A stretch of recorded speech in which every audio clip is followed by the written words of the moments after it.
I was born in Kansas in 1884 and lived in Topeka till I was 18, moved to New York, and lived in New York until I was 45, never once wishing that I could have a garden. Then my husband, we had been married just a few months, and he said, would you like to live in the country? And without even knowing that I would, I said, oh, yes. And he bought this place, and we hadn't been here more than 10 minutes, so I wasn't out there looking at the lilac bush and the apple trees and so on. And immediately, I got thrilled about gardening. Knew nothing about it. Had a place twice too big, plowed up, and my brother and one or two other people told me what to do, and I did it for almost 15 years, according to the way everybody else was doing it, with commercial fertilizer and poison spray and plowing. Hired a man to come and plow, and the plowman was always late, and I was always dying to get out there and get things in earlier than I could. Now, this is how this happened, the way I garden now.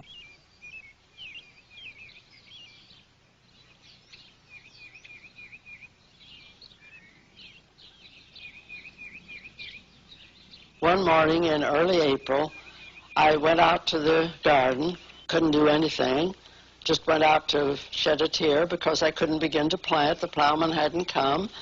I walked over to the asparagus, and I said, we don't have to plow for you.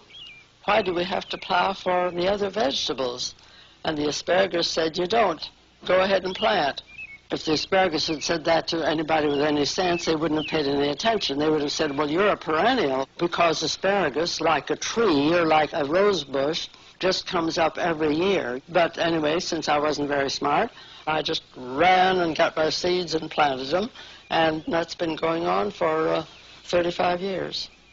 I never had a plowman again.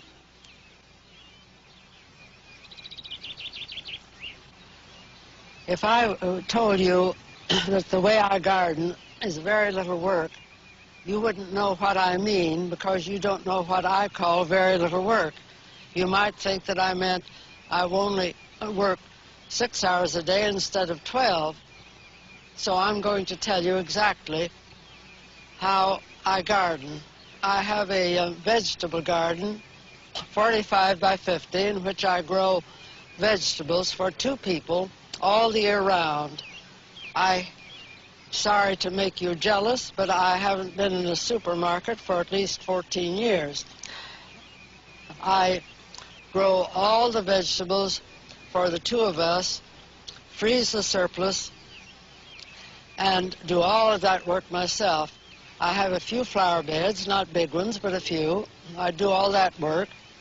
I do all of my housework, my cooking, and I answer a terrible lot of mail, and I never do any of this after 11 o'clock in the morning.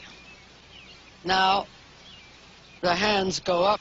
Your hands are going to go up and ask me what time I get up, and my answer to that is somewhere between 6 and 8, according to when I feel like it and when I want to. And the first thing is a long, leisurely breakfast, Roman style, stretched out on the couch. But I'm all through with all of this after 11 o'clock in the morning. The reason is that I never plow or spade or cultivate or weed or hoe or use a fertilizer or use a poison spray or use a compost pile or water. I just plant and pick. The reason that I can do all this is because I keep my ground covered all year long on hay mulch, which rots, fertilizes the ground, keeps down the weeds, keeps the ground soft, and that's all there is to it.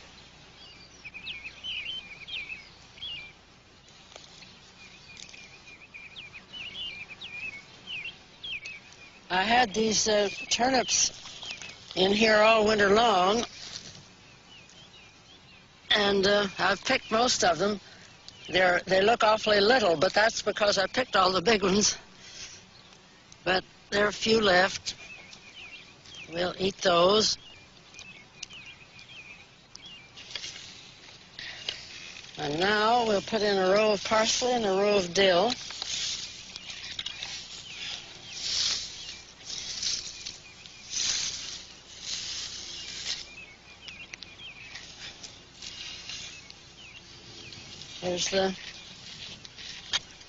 We eat them together, so we plant them together. Why not?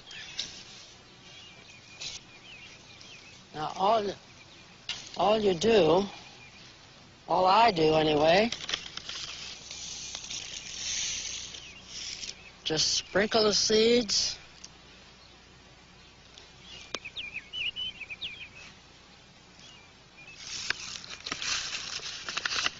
Now, I never really cover seeds the way most people do. Little seeds like this, I just pat the row a little bit, and they're planted.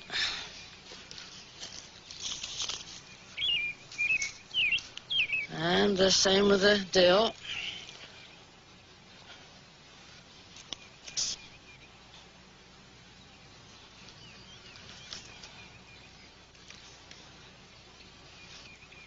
Since weed seeds can come up all over your garden without your fooling around planting them, I don't see why the other things can't too. So now they're planted.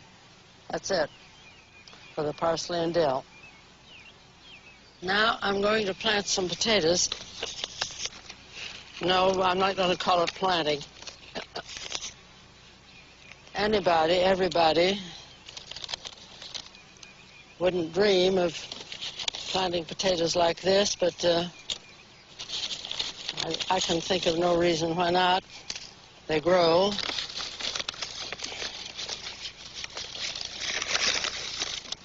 They come up and you get potatoes, and I guess that's what you want when you plant potatoes, is potatoes. Well, those are a little too close.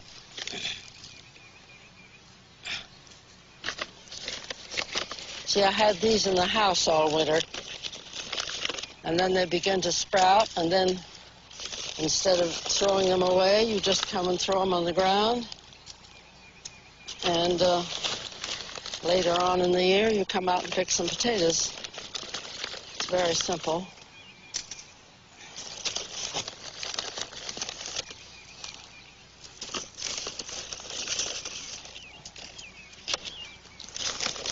I would be willing to bet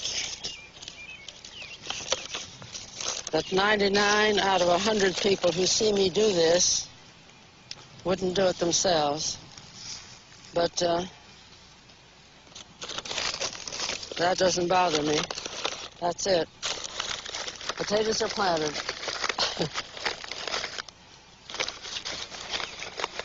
We're through with that job. Get some hay on top of those potatoes. Otherwise, they would just lie there and die. And we don't want them to die, so we'll do this.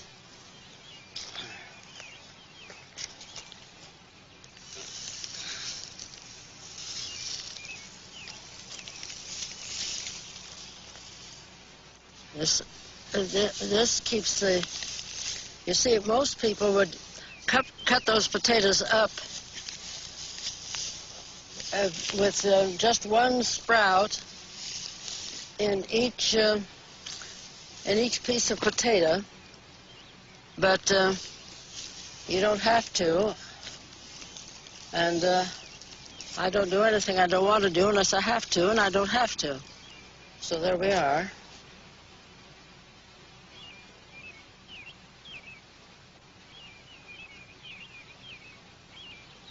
I'm covering these potatoes because if I didn't, the sun would just bake them and they would die. I just keep the sun off of them, and they will grow right through the hay.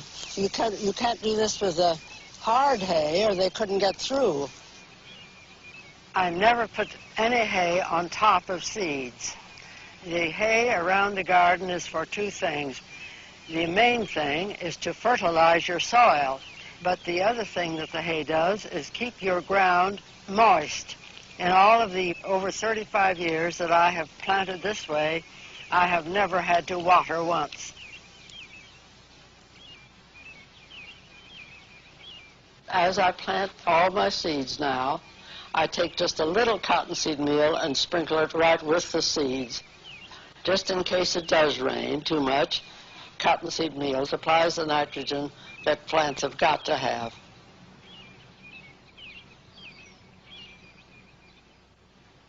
My father had a 40-acre farm, but he was superintendent of schools. He wasn't a farmer, really.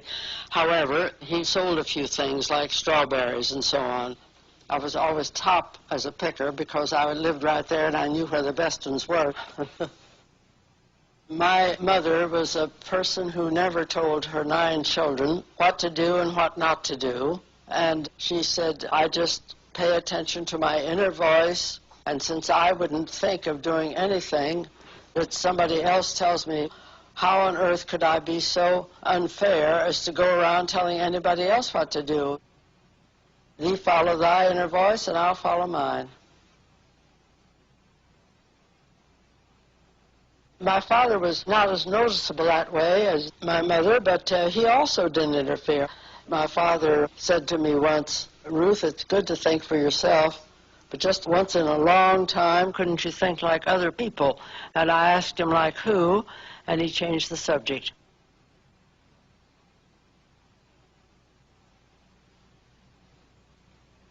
My mother never scolded. But she had tricks. She could protect herself. For instance, she loved to read, but in those days, you couldn't go to your bedroom and read in the wintertime because you didn't heat your bedroom, of course. And the only place you could read in the winter would be in the living room, which was warm. With 9 children, don't tell me that you could sit there and read for a few hours and not have some of the children come in and interrupt you, you see. But she had her little trick. She'd sit down to read, and she'd have a basin of very cold water right there by her side with a washcloth in it. And if any of us would come in to ask her something, she would just say, oh, come here, come closer, dear. I didn't hear what you said. What did you... Oh, honey, your face is dirty. Do you think we'd go near when that basin of water was there? No, indeed.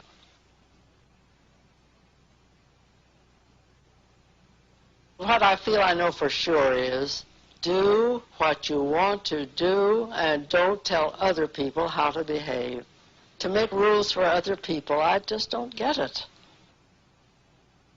For instance, when I helped Carrie Nation smash saloons, that was a big thing. They shouldn't do that, you see.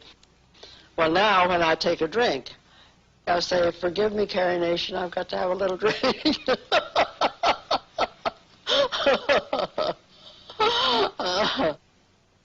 Yes, I helped her smash saloons. Carrie Nation was a woman who lived in Kansas, and in Kansas it was against the law to sell liquor. And she went around to places and came to Topeka, where we lived. She would get a group of people together, mostly women, and they would go to a drugstore or someplace which was illegally selling liquor. By the way, I was 16 years old. It was in 1900. And this crowd of women gathered at the State House and then walked down the street. And, of course, the policemen knew Carrie Nation was in town, so they kind of followed us. And Carrie Nation went up to this drugstore, which she had found out was selling liquor illegally. And she smashed one of the big panes in front, and I went and smashed the other one. And the policeman came up and arrested Carrie Nation and broke my heart. They didn't arrest me. I had to go home and go to Sunday school.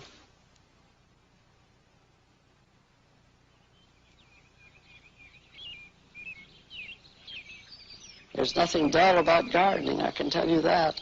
You saw the raccoon cage. Well, for raccoons, that outside fence doesn't do any good. They just get over that and then eat your corn. They don't eat anything else but corn. And I got so desperate trying to protect my corn that my brother built that cage for me.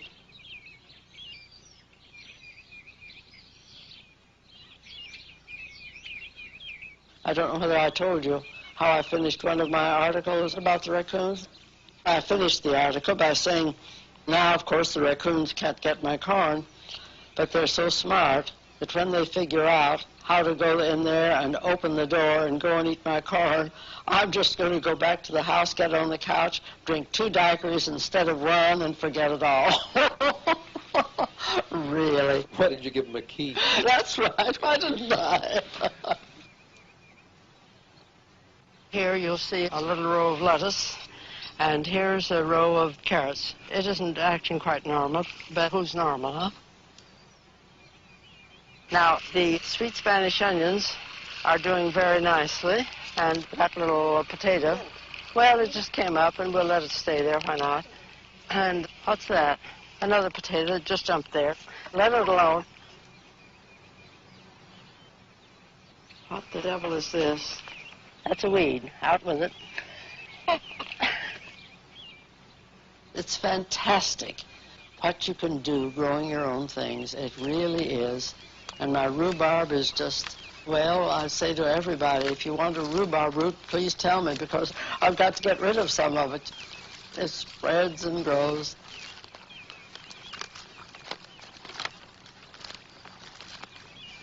Now, I don't know how many people are interested in soybeans, but they are full of protein, as I guess we know. But almost nobody grows soybeans, because if you go and buy soybeans in a market, they don't taste very good. But if you grow your own soybeans, they are absolutely delicious. I've had 7,000 people from every state in Canada to come and look at the garden. I keep a book where they write their names, you see. I'll tell you right now, my husband has been dead for 15 years, and living alone like this, I don't know what on earth I would do if I didn't have this garden thing to write about, to help people with, to talk to garden clubs. I don't know how I could feel that I was doing anything that made it necessary for me to stay alive.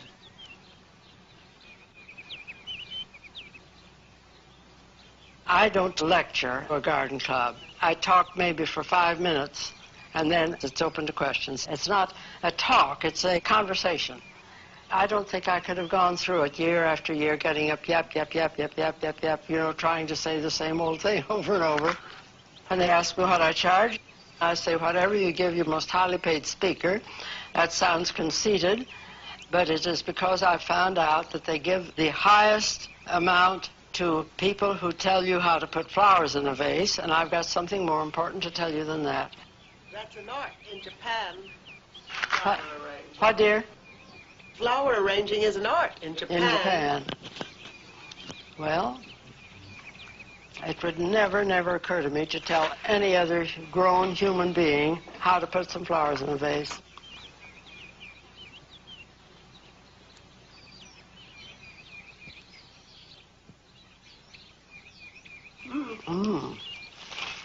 This is so good. I bet you're an awfully good cook, are you? This is so good. These are awfully good. This is delicious. Well, when I'm invited out to lunch, I never eat a bite of breakfast. When I'm invited out to dinner, I never eat a bite of lunch. I like to be nice and hungry. We'd like more wine. Not too much. Thank you. That's fine. I think we're all going to get a little high on this wine. I'm a little high already. Did I tell you that I was 45 years old when I found out that people actually behaved the way somebody else told them to, like Emily Post? When Fred told me that Emily Post had written a whole book about it, well, I couldn't wait to read. I got hold of that book right away, and here I read this book. Do this, do this, do this, do this, don't do this, and I couldn't believe it. Behaving properly, for heaven's sake. This woman down the road, a very rich woman, invited me to a formal dinner party. You know, RSVP and wear so-and-so. What do they call it? Black tie or something like that. I wrote her back. I liked her, but I said, I'm sorry I can't come to your party because if I did, I would embarrass you. I wouldn't know how to behave. I wouldn't know what to wear. I would do all the wrong things, and you would be upset, and I thought that would finish me with her. And the next day, somebody knocked on the door, and here was one of her servants with a great big bunch of beautiful flowers for me. So at least it didn't make her mad. She's nice. I've been there a few times since, but not to a formal party, for heaven's sake. Huh? I couldn't go to a formal party. I loved my husband very, very much. I really mean it when I say that I'm sure that he is the only man in the world who could have stood staying married to me, because I always was out of order. I mean, the things I did, I would go down there to garden, and the minute I got down there, I would take off all my clothes and garden naked. I've always loved the air on my body. And I never said a word to Fred about it one way or the other. It never occurred to me to mention it to him. And I came back every evening around 5 o'clock and put my clothes on before I came back. And one day I came back at 6. And Fred was out in the barn doing his stuff. He made all these wooden things and so on. And shortly after I got in, he came in and he said, "Oh, you worked longer today, didn't you?" I said, "But how did you know?" I was just curious how he happened to know. And he said, "It was easy. As a rule, as the cars go along the road, after 5 o'clock, they just go on. But up until 5 o'clock, they kind of go very slowly and then look down where you're gardening." So I knew that you didn't come up until 6, because up until 6, they still stopped.